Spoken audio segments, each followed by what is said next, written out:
दोस्तों आज हम देखने वाले हैं गुलाम वंश, यानी कि गुलाम वंश से पहले गुलाम वंश, खिलजी वंश, तुगलक वंश, सैयद वंश और लोदी वंश, यानी कि ये जो वंश थे वो इन वंश के काल को क्या कहा जाता था। तो आज हम देख रहे हैं सल्तनत काल में इन वंशों का क्या है उदय हुआ और अलग अलग टाइम पर अलग अलग वंश क्या है राज करने के लिए आए, शासन करने के लिए आए। तो सबसे पहले देख रहे हैं सल्तनत काल। सल्तनत काल 1206 से 1526 तक इसका क्या है, ये आप टाइम पीरियड देख रहे हैं इसका। ओके, इसके बाद सबसे पहला जो वंश आया वो आया गुलाम वंश। कौन सा वंश आया? गुलाम वंश। तो इसका जो टाइम पीरियड है 1206 से 1290 तक होता है और इसमें जो पूरा टाइम पीरियड होता है वो 84 ईयर्स तक इन्होंने शासन किया। क्लियर है। दूसरा आए खिलजी। दूसरे नंबर पर कौन आए? खिलजी वंश। तो 1290 से 1320 इन्होंने 30 साल तक शासन किया। कितने साल तक? 30 साल तक। फिर आए हमारे कौन से? तुगलक वंश। 1320 से 1414 तक। तो 1320 से 1414 तक कौन आए? तुगलक वंश। और इन्होंने सबसे ज़्यादा यानी कि सर्वाधिक शासन किसने किया? तुगलकों ने। क्लियर। फिर आए हमारे कौन से? सैयद वंश। सैयद वंश ने शासन किया 1414 से 1450 तक। इन्होंने 36 साल तक शासन किया। और लास्ट में आए लोदी वंश, यानी कि 1451 से लेकर 1526 तक। क्लियर।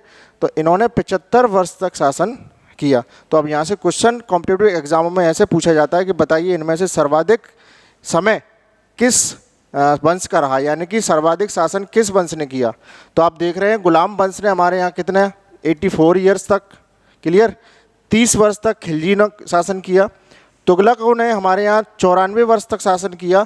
तो पूछेगा बताइए इनका जो क्रम है घटते क्रम में लगाइए, यानी कि इन वंशों का जो क्रम है वो घटते क्रम में लगाइए, ऐसा आपसे क्वेश्चन पूछता है। तो आप देख रहे हैं सर्वाधिक किसने किया है? 94 तुगलकों ने। तो मैंने सबसे पहले कौन सा लिया है? तुगलक। क्लियर। तो ये घटते क्रम में लगा हुआ है। घटते क्रम में